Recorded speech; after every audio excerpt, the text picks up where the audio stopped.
Your opinions are gone. You wake tomorrow morning with a peculiar amnesia, not of memories or faces, but of judgments. Every rule you've internalized about what matters, what deserves your time, what counts as success or failure, has evaporated with the dawn.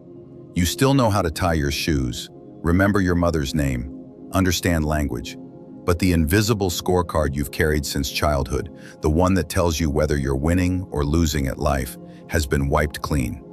For a moment, just one pristine moment, you experience something extraordinary.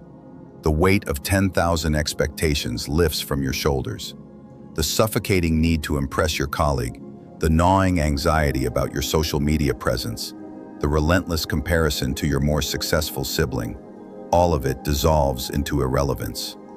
You stand in your kitchen, coffee mug in hand, and realize with startling clarity that you've been performing in a play you never auditioned for, following a script written by ghosts. But here's where the paradox cuts deep. In that moment of not caring, you suddenly care more deeply than ever before. Not about the phantom obligations that have haunted you, but about something raw and unnamed that pulses beneath the surface of your constructed life. You feel it there, this authentic caring that emerges only when the counterfeit version dies. It's like discovering you've been wearing someone else's glasses for decades, and only when you remove them do you realize your natural vision was perfect all along. How many hours of your life have you sacrificed at the altar of other people's opinions? How many dreams have you buried because they didn't align with someone else's definition of respectable? When you trace back the origins of your deepest anxieties, whose voice do you actually hear? Yours, or an echo of expectations that were never truly your own?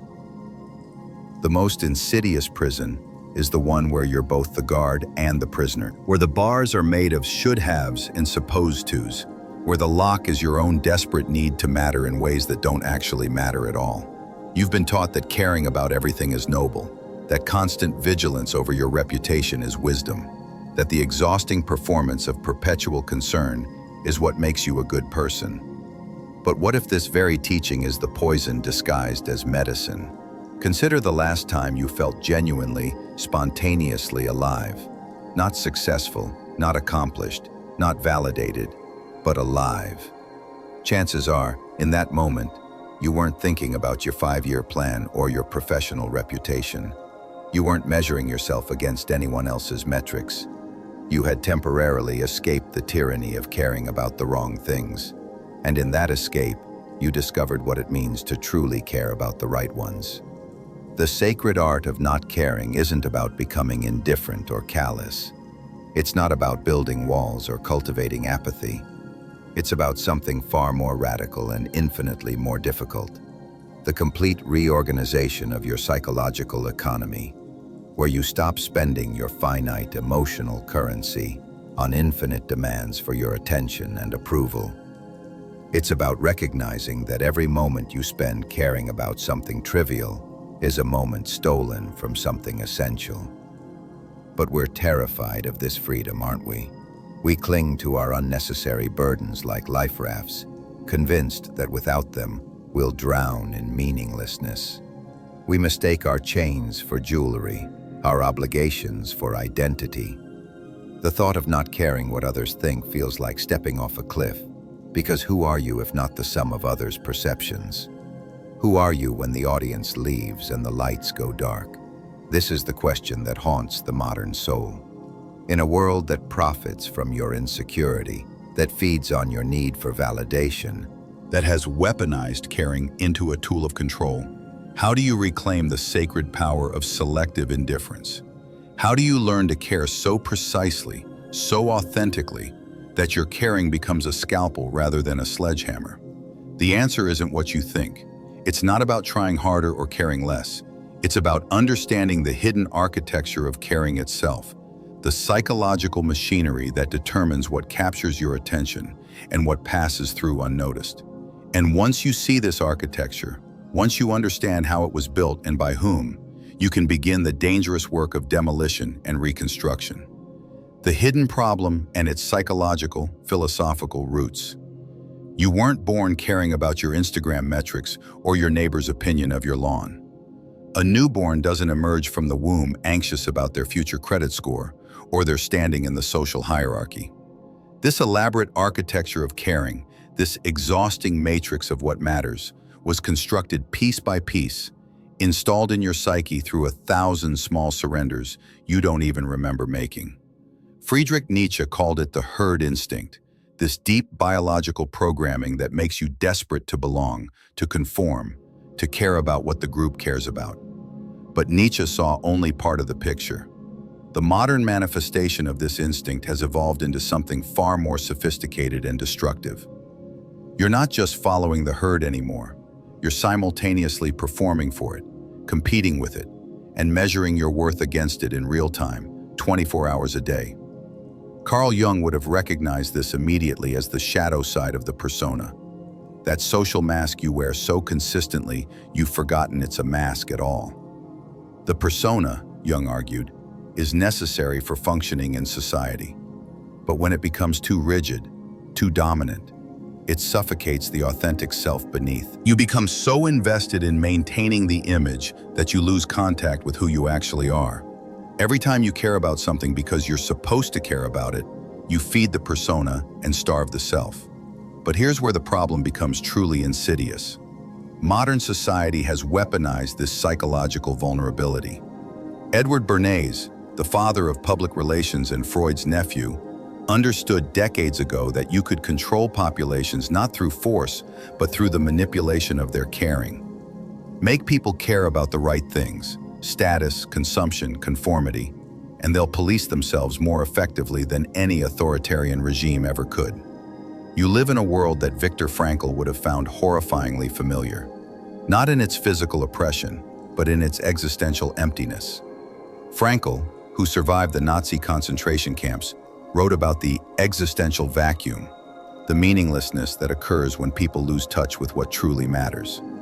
But while Frankl's generation faced this vacuum through extreme deprivation, you face it through extreme saturation. You're drowning in things to care about, suffocating under the weight of infinite options for concern, paralyzed by the democracy of everything mattering equally, and therefore nothing mattering at all. The French philosopher Jean-Paul Sartre would have called this bad faith, the denial of your fundamental freedom to choose what matters. You pretend you have no choice but to care about your professional reputation, your social standing, your relative success. You act as if these concerns were laws of nature rather than collective fictions. But this pretense is itself a choice to avoid the terrifying responsibility of deciding for yourself what deserves your care. Consider how this plays out neurologically. Your brain's anterior cingulate cortex, the region responsible for processing social pain, lights up in response to rejection or social exclusion in exactly the same way it responds to physical pain. Evolution has literally wired you to care what others think as a survival mechanism. In ancestral times, social rejection meant death. Exile from the tribe was a death sentence. But your modern brain hasn't updated its software for a world where social rejection on Twitter doesn't actually threaten your survival. This is the double bind of contemporary existence. You're running ancient software in a modern machine, responding to social media notifications with the same fight or flight intensity your ancestors reserved for saber-toothed tigers. The caring that once kept you alive now keeps you anxious, depleted, and perpetually distracted from what actually matters. Arthur Schopenhauer understood this centuries before social media existed. He wrote about the porcupine's dilemma, how humans, like porcupines huddling for warmth, need closeness but hurt each other when they get too close. So they constantly adjust their distance, never quite comfortable, always managing the tension between isolation and painful proximity. But Schopenhauer couldn't have imagined a world where you're huddling with 7 billion porcupines simultaneously, where everyone's quills are constantly in your consciousness, where the management of social distance has become a full-time psychological job. The hidden problem isn't just that you care too much, it's that the entire structure of modern life is designed to make you care about the wrong things. Every app notification, every advertising message, Every social interaction is engineered to hijack your caring and redirect it towards someone else's agenda.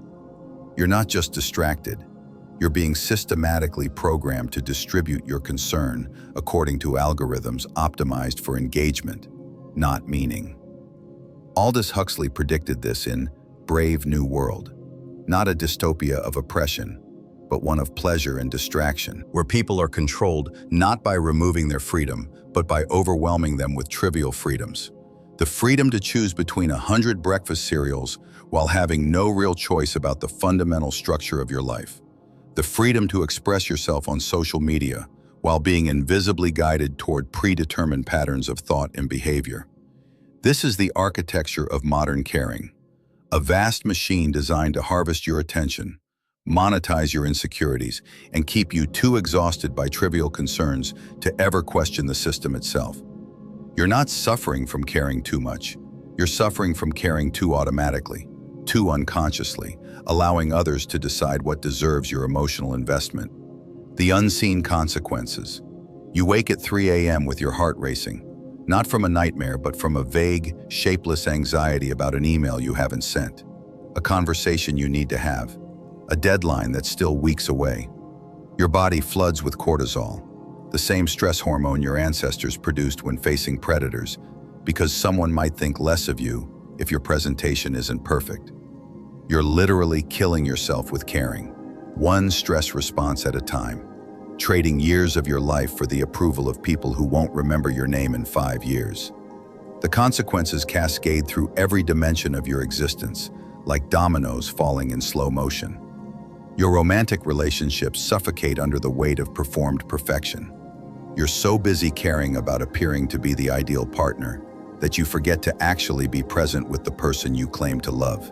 You curate your relationship for social media consumption, staging moments of happiness instead of experiencing them, more concerned with the image of love than love itself.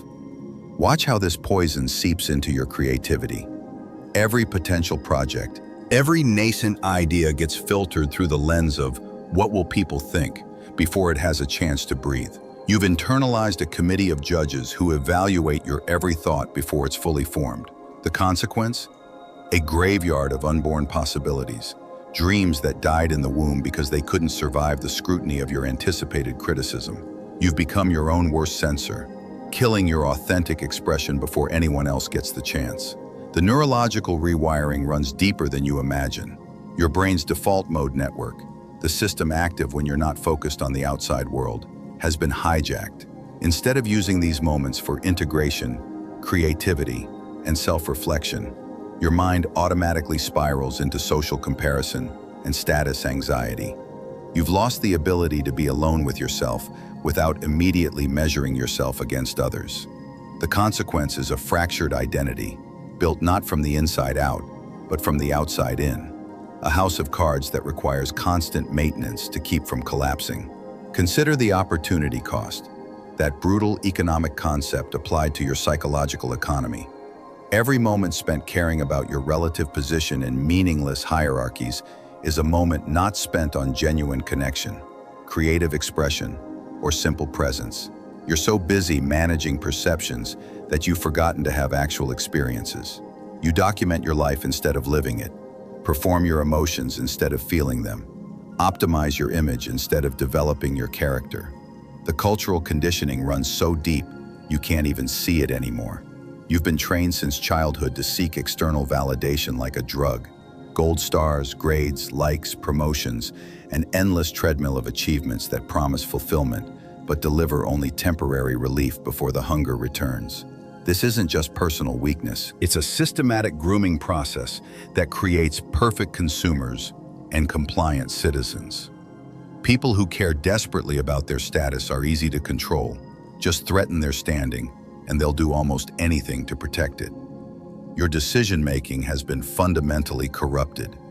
You choose careers based on prestige rather than passion. Maintain friendships that drain you because ending them would look bad. Stay in relationships that died years ago because you care more about avoiding judgment than honoring truth. You've become a slave to the sunk cost fallacy. continuing to invest in things that don't serve you because you care too much about the investment you've already made to admit it was wasted. The physical consequences manifest in ways you attribute to everything except their true cause. That chronic tension in your shoulders? It's from constantly bracing against judgment. The digestive issues that no diet seems to fix. Your gut is responding to the perpetual stress of performance. The insomnia that no amount of meditation can cure. Your mind can't rest because it's constantly calculating social equations that have no solution. But perhaps the most devastating consequence is the erosion of your ability to recognize what actually matters to you. You've spent so long caring about external metrics that you've lost touch with your internal compass. Ask yourself what you truly want. Not what would impress others, not what would make your parents proud, not what would look good on social media, and you might find a terrifying silence. The voice that should answer that question has been drowned out by a chorus of others' expectations. You're living in what psychologists call pluralistic ignorance. Everyone secretly doubts the value of what they're pursuing, but everyone assumes everyone else finds it meaningful, so everyone continues the charade. An entire society of people pretending to care about things they don't actually care about, afraid to be the first to admit the emperor has no clothes. The consequence is a collective performance of meaning in the absence of actual meaning. A mass delusion maintained by mutual insecurity. The time distortion alone should terrify you. You spend hours crafting the perfect response to maintain an image, days recovering from social interactions that depleted you, years pursuing goals that were never yours to begin with. You're living on borrowed time, borrowed dreams, borrowed values, and the interest rate on these loans is your authentic life unlived. This is what caring about everything costs you. Not just stress or anxiety, but the fundamental possibility of genuine existence. You're so invested in the performance that you've forgotten you're performing, so attached to the mask that you've forgotten there's a face beneath it. So committed to caring about what you're supposed to care about that you've never asked yourself what you actually do care about. The rebellion, how to break free. The path to freedom doesn't begin with trying harder or caring less. It begins with a radical act of recognition, seeing that your cage door has been open all along. You've been your own warden, enforcing rules that were never laws, obeying authorities that exist only in your imagination. The rebellion starts the moment you realize that the entire game is optional, that you can simply stop playing. Marcus Aurelius, emperor of Rome and Stoic philosopher, possessed more power than you'll ever have, yet wrote in his private journals about the same liberation you're seeking. How much trouble he avoids who does not look to see what his neighbor says or does. This wasn't the detachment of a man who didn't care. It was the precision of someone who understood that caring is a finite resource that must be invested, not scattered. Start with what psychologists call cognitive diffusion, the practice of stepping back and observing your thoughts rather than being consumed by them. When the familiar anxiety arises about what someone might think, don't fight it or feed it. Simply notice it. Here's that thought again, the one that says I need everyone's approval. Watch it like you'd watch a cloud passing overhead. You don't have to chase it, fight it, or obey it.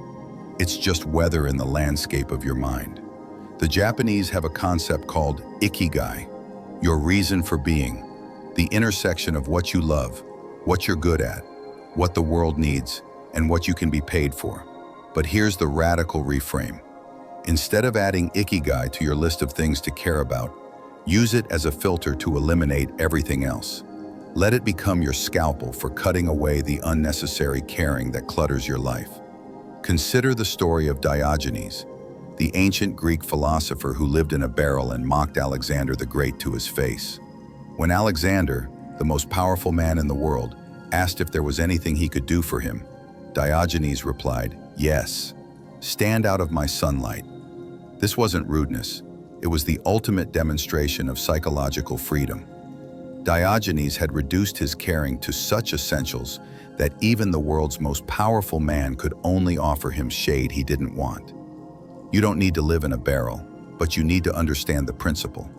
Every unnecessary thing you care about is someone standing in your sunlight. Every opinion you internalize is a weight you volunteer to carry. Every external validation you seek is a chain you forge for yourself. Begin with what I call selective ignorance, the deliberate practice of not knowing things that don't serve you. Stop checking your ex's social media. Unsubscribe from news that only exists to agitate you. Delete apps that monetize your insecurity. This isn't about being uninformed. It's about recognizing that in an age of infinite information, the most radical act is choosing what not to know. The neuroscientist Antonio Damasio discovered that people with damage to emotional centers of the brain couldn't make decisions. They could analyze endlessly, but never choose. This reveals a profound truth. Caring is necessary for action, but only when it's your caring, not a borrowed concern installed by others. The rebellion isn't against caring itself, but against counterfeit caring that disconnects you from your authentic emotional compass. Practice what the Buddhists call beginner's mind, approaching each situation as if encountering it for the first time, without the accumulated baggage of what you're supposed to think or feel. When you meet someone new, resist the automatic categorization, the instant judgment about their status or usefulness. When you face a decision, ask yourself, if no one would ever know what I chose, what would I choose? Here's the counterintuitive truth. The less you care about most things, the more deeply you can care about the right things. It's like cleaning a cluttered room. Only when you remove the unnecessary do you have space for what matters. Your capacity for genuine caring is like a river that's been diverted into 1,000 tiny streams, none with enough force to carve a real channel. Rebellion means destroying the dams and letting your caring flow where it naturally wants to go. Start saying no without explanation. This is harder than it sounds, because you've been conditioned to justify every boundary, to make others comfortable with your choices. But every explanation is a concession, an admission that you need permission to direct your own caring. No is a complete sentence. Use it. Learn from Viktor Frankl's logotherapy, the idea that meaning, not happiness, is the primary drive in human life. But here's the twist. Meaning can't be imposed from outside. It must be discovered or created from within. The concentration camp survivors who maintained their sanity weren't the ones who cared about everything, but those who found one thing worth caring about and protected it fiercely against all attempts to destroy it. The rebellion requires what Nietzsche called amor fati, love of fate, the embrace of everything that happens as necessary. This doesn't mean passive acceptance, but rather the recognition that fighting reality is the ultimate waste of caring. You can't control what happens to you, but you have absolute sovereignty over what you care about. This is your superpower, hidden in plain sight. Stop apologizing for who you are. Every apology for your authentic self is a betrayal of the one person you can never escape, yourself. The world will adjust to your non-apology faster than you think. Those who matter won't mind, and those who mind never mattered. The ultimate truth, the final, most powerful realization. Here is the truth that changes everything. The revelation that makes all your struggling suddenly make sense. The sacred art of not caring is actually the highest form of caring that exists. It's not the opposite of caring. It's caring refined to its purest essence, stripped of ego, fear, and performance. When you stop caring about the trivial, you don't become empty. You become a clear channel for something infinitely more powerful to flow through you. You've been told your entire life that you are what you achieve, what you own, what others think of you. But you are none of these things. You are the consciousness that observes all of these things, the awareness that exists before, during, and after every performance. You are not your reputation, your accomplishments, or your failures. You are the space in which all of these temporary phenomena arise and pass away. And when you truly understand this, not intellectually, but in your bones, the entire architecture of unnecessary caring collapses like a house built on sand. The mystics have always known this secret. Meister Eckhart wrote about Gelassenheit, a German word meaning releasement, letting be. the profound surrender that paradoxically grants ultimate power. When you release your grip on what doesn't matter, you don't lose control. You discover that control was always an illusion, and in accepting this, you find a different kind of power entirely. The power of water that yields to every obstacle yet carves grand canyons. The power of wind that cannot be grasped yet moves mountains of sand. This is what happens when you master the sacred art of not caring. You become dangerous to every system that depends on your insecurity. Consumer culture loses its grip because you no longer need products to complete you. Social hierarchies become irrelevant because you've opted out of the comparison game. Political manipulation fails because you've stopped caring about manufactured outrage. You become ungovernable, not through rebellion, but through indifference to the very structures that once controlled you.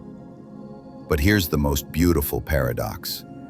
When you stop caring about being loved, you become genuinely lovable. When you stop caring about being interesting, you become genuinely interesting. When you stop caring about success, you create the conditions for authentic achievement. It's as if the universe rewards authenticity and punishes performance, but the reward only comes when you stop seeking it. Think about the people who have truly changed your life. Were they the ones desperately seeking approval, carefully managing their image, constantly performing their worth? Or were they the ones who seemed to possess an inexplicable freedom, who cared so deeply about something real that they had no energy left for pretense? They had discovered what you're discovering now, that not caring about most things is the prerequisite for caring completely about the right things. The ultimate truth is that you already know what matters. Beneath the noise, beneath the conditioning, beneath the fear, there's a voice that has always known. It's the voice that speaks in moments of crisis when all pretense falls away. It's the voice that emerges in deep meditation or in nature's silence. It's the voice of your authentic self, which has been waiting patiently for you to stop drowning it out with borrowed concerns. When you align with this truth, something miraculous happens. Effort becomes effortless. You stop swimming against the current of your own nature and start flowing with it. Decisions that once tortured you become obvious. Relationships that once drained you either transform or naturally fall away. You stop trying to become someone and start uncovering who you've always been. This isn't a philosophy or a strategy. It's a remembering. You're not learning something new. You're unlearning everything that was false. Every baby is born knowing how to be authentic, how to care precisely about what matters to them. You had this wisdom once, before it was educated out of you, socialized out of you, frightened out of you. The sacred art of not caring is simply the return journey home to yourself. The final realization is this: your life is not a problem to be solved, but a gift to be unwrapped. Every moment you spend caring about what doesn't matter is a moment of the gift left unopened. You have been given a finite number of heartbeats, a limited number of breaths, a precious few years to experience consciousness in this particular form. How dare you waste them on other people's opinions? How dare you squander them on society's scorecard? How dare you trade them for validation that evaporates the moment it's received? The time for half measures has passed. You can't partially commit to this truth and expect transformation. You must make the leap, knowing that the net will appear only after you jump. You must trust that when you release your death grip on false security, real security will emerge. You must believe that when you stop performing your life, you'll finally start living it. Tomorrow morning, you'll wake up and face the same world, but you don't have to face it the same way. You can choose, in that first moment of consciousness, to remember what you've discovered here. You can choose to care with the precision of a master archer, not the scatter of a frightened amateur. You can choose to let most things pass through you like wind through trees, saving your substance for what truly deserves it. This is your invitation to join the quiet rebellion of those who have discovered the secret, that not caring about most things is the gateway to caring completely about what matters. That indifference to the trivial is the price of passion for the essential. That the sacred art of not caring isn't about withdrawal from life, but about diving so deeply into what matters that everything else becomes background noise. The choice has always been yours. It's yours right now, in this moment, as these words dissolve into silence. What will you stop caring about today? And in that space you create, what magnificent caring will you finally allow to emerge?